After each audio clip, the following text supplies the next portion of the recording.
mata kuliah Mekanika Bahan. Di sini kami akan mempresentasikan materi tentang refleksi dan rotasi sudut dengan metode moment area.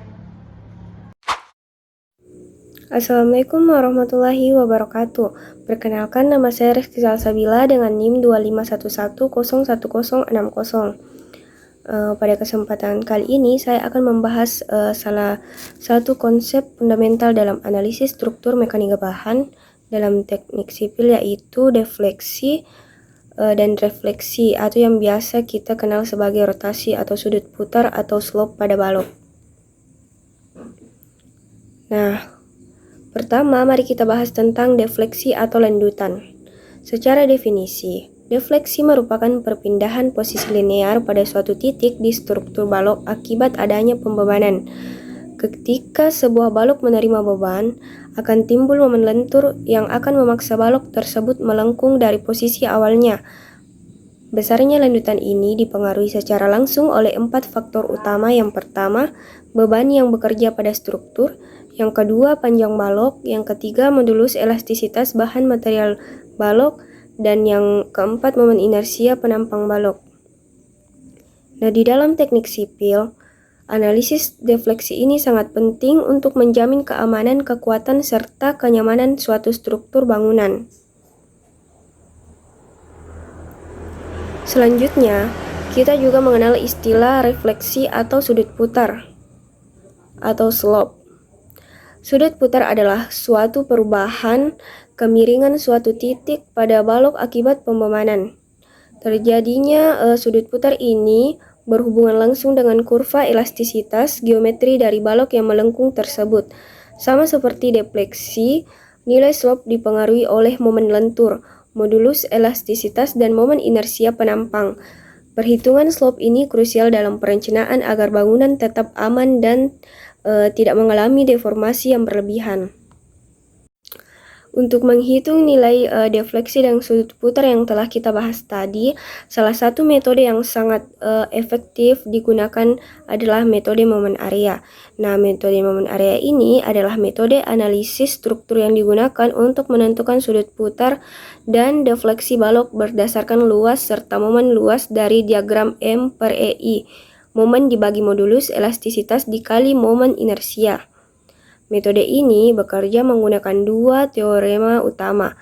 Yang pertama, teorema 1, menggunakan luas diagram untuk menghitung nilai perubahan sudut putar atau slope. Teorema 2, menggunakan momen luas diagram untuk menghitung nilai defleksi atau lendutan. Karena metodenya yang cenderung sederhana dan cepat, metode ini banyak diaplikasikan dalam mekanika bahan dan teknik sipil untuk menganalisis deformasi balok. Sebagai catatan, metode ini dikembangkan berdasarkan hubungan fisis yang kuat antara 3 hal: momen lentur, kekakuan balok, dan juga kelengkungan balok. Nah, mungkin itu saja materi yang sempat saya sampaikan. Saya alihkan ke pemateri selanjutnya. Perkenalkan, nama saya Randy dengan akhiran NIM 61. Jadi saya akan menjelaskan tentang dasar teori moment area. Jadi ketika sebuah balok menerima beban, maka balok akan melengkung. Hubungan antara momen lentur dan kelengkungan balok dinyatakan dengan seperti pada gambar, IR sama dengan M/EI, yang dimana R sama dengan jari-jari kelengkungan balok, M sama dengan momen lentur, E adalah modulus elastisitas bahan, I adalah momen inersia penampang. Dan karena kelendutan balok relatif kecil, maka persamaan tersebut dapat diturunkan menjadi seperti yang ada pada gambar, DO per DX sama dengan M/EI, dan D2Y per DX pangkat 2 sama dengan M/EI, yang dimana keterangannya theta sama dengan sudut putar, Y sama dengan defleksi, dan X sama dengan posisi sepanjang balok. Untuk materi kedua yang saya jelaskan yaitu konsep diagram M/EI. Pada metode moment area yang digunakan bukan hanya diagram momen biasa, tetapi diagram yang dimana M/EI Jika E dan I konstan sepanjang balok, maka bentuk diagram EIM dan EI sama dengan diagram momen lentur, hanya skalanya yang berubah. Dan jika nilai EE dan I konstan sepanjang balok, maka bentuk diagram EIM, EI sama dengan diagram momen lentur, hanya skalanya yang berubah. Diagram ini digunakan untuk 3 hal, yaitu pertama mencari luas, yang kedua mencari titik berat, yang ketiga menentukan lendutan serta sudut putar. Sekian presentasi dari saya serahkan ke pemateri selanjutnya. Baik, perkenalkan nama saya Kamila Pratiwi dengan akhiran NIM 58. Di sini saya akan menjelaskan 2 materi, yaitu teorema 1 momen area dan teorema kedua momen area. Nah, di teorema pertama menyatakan bahwa perubahan sudut, rotasi atau kemiringan antara 2 titik pada balok sama dengan luas diagram. Di antara kedua titik tersebut, jika nilai E yaitu modulus elastisitas dan I yaitu momen inersia, maka bentuk diagram sama dengan diagram momen lentur, hanya skalanya yang berbeda. Teorema ini digunakan untuk menghitung sudut putar atau kemiringan balok. Nah, sedangkan di teorema kedua yaitu menyatakan bahwa deviasi atau jarak vertikal suatu titik terhadap garis singgung di titik lain sama dengan momen dari luas diagram terhadap titik yang ditinjau. Perhitungan dilakukan dengan mengalihkan luas diagram dengan jarak titik berat diagram ke titik acuan. Nah, teorema ini digunakan untuk menentukan lendutan atau defleksia suatu balok.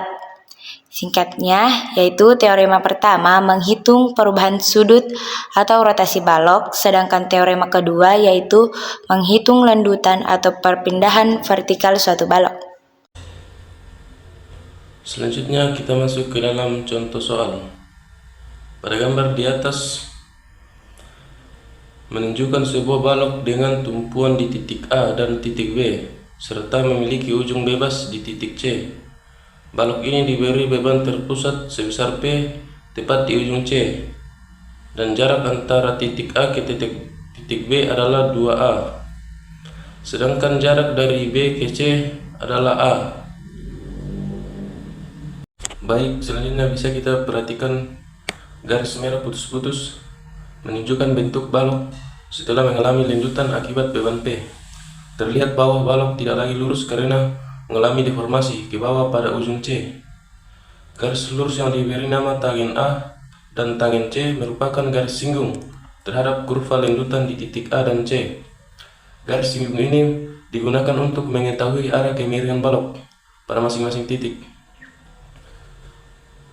Simbol θ A menunjukkan sudut kemiringan balok di titik A, yaitu sudut yang terbentuk antara posisi awal balok dengan garis singgung di titik A.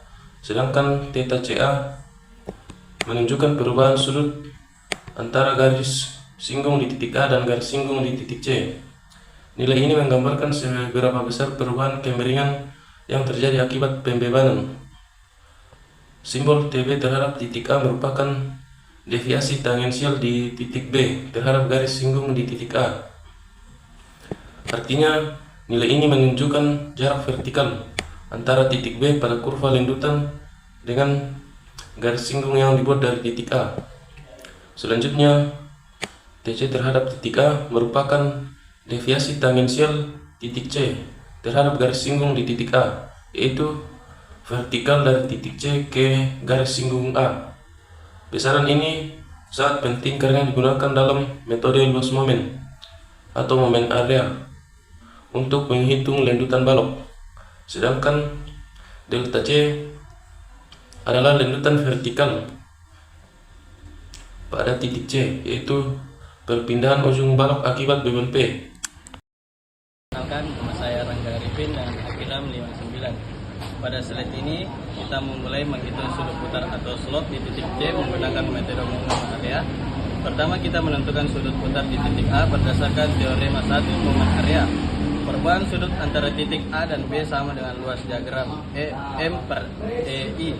Dari hasil tersebut diperoleh bahwa sudut di titik A dapat dinyatakan sebagai theta A sama dengan T sub B per A dibagi 2A.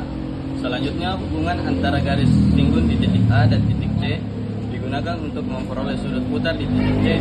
Nilai ini nantinya akan menjadi dasar untuk menghitung kelanjutan atau defleksi pada titik C. Setelah memperoleh hubungan sudut putar, langkah berikutnya adalah menghitung defleksi di titik C menggunakan teorema 2 momen area. Pada teorema ini menyimpangkan tensial dihitung dari momen luas diagram M per EI terhadap titik yang ditunjuk. Dari gambar diperoleh dua persamaan utama, yaitu theta C sama dengan theta C per A dikurang theta A, atau sama dengan theta C per A dikurang sub B per A dibagi 2, dan delta C sama dengan T sub C per A dikurang 3 per 2 kali T sub B per A. Persamaan pertama digunakan untuk menentukan sudut putar di titik C, sedangkan persamaan kedua digunakan untuk menentukan besar lanjutan di titik C.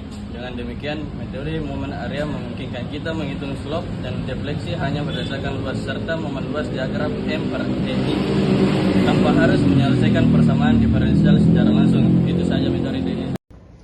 Baik, itulah tadi presentasi dari kelompok kami. Sekian dan terima kasih.